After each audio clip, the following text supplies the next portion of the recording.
have got here with me today? Me? And who doesn't know Nitin Ganatra from EastEnders? Guys, if you've seen him on any of his programs on TV, you know he's one of the most prolific British actors, British Indian actors.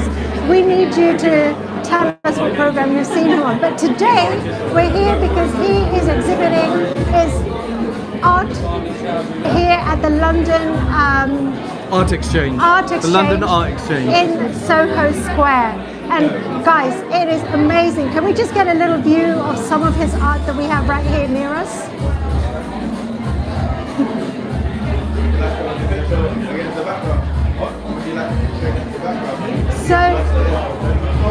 So Nitin, congratulations. Thank you very much. Huge.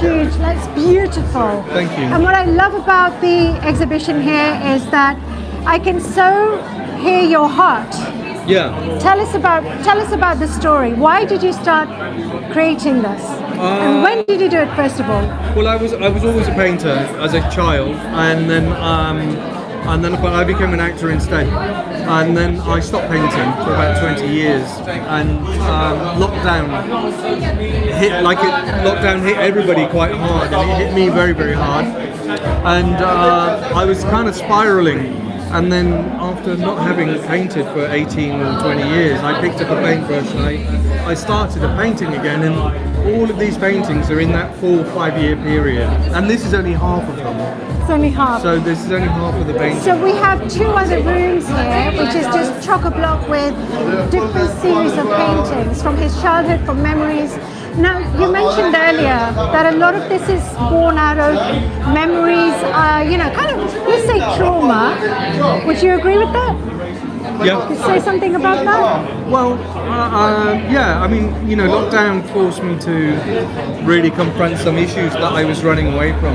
And luckily I had enough grounding and spiritual grounding and enough I've read enough to be able to be able to look at that stuff. A lot of people don't have that, so they thank you Mark, thanks for coming along. I will be in touch, right? Thank you. The response to my artwork has been really touching. Amazing. People have been really moved by it, and I'm really a bit overwhelmed by the reaction. So I was lucky enough to have a creative outlet in which I could really deal with certain issues. I couldn't afford therapy. I couldn't afford, lots of people can't afford those things. The healing world is a very expensive world. Everyone's selling their self-help. Everyone's selling their kind of, I'm going to help you heal. We're going to do ayahuasca in Peru, and it's going to cost you $6,000. Bye. Thank you. Can you? Yeah, please. That's Abby. She's good. Yeah, I know.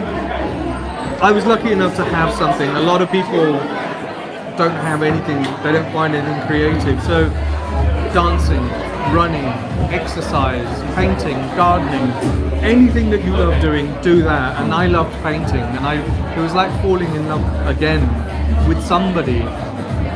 But what I was doing was falling in love with myself again. Yes. There was the slowly I began to get in touch with the person that I was before it all went wrong.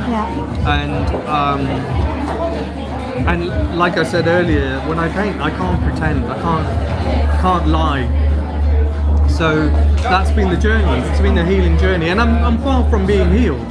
But at least I'm lucky enough to have something, and I wish that for anyone else. I wish anyone who's going through any kind of struggle, find something. It doesn't matter what it is. It could be being a mechanic. It could be like, I just got to take this engine apart and put it back together.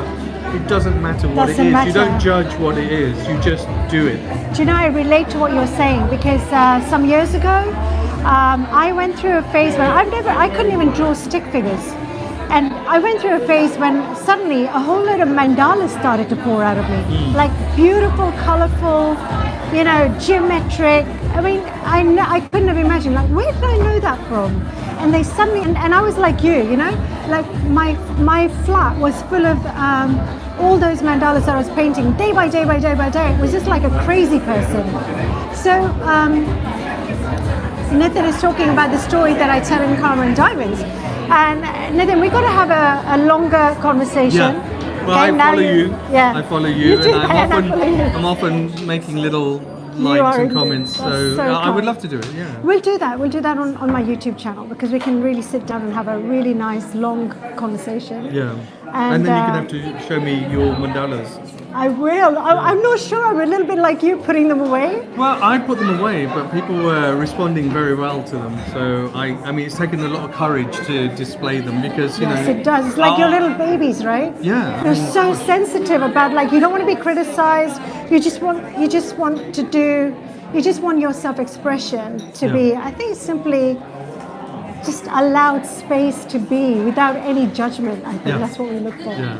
But thank you so much. Thank you. So kind of you. I really Thank you. appreciate your time. I know everybody wants a piece of you. I know. I'm getting the nod to go. So we're going to let you go. Thank you. Yeah. Thank you very much. Yeah. Thank you. We're just going to stop this for a second.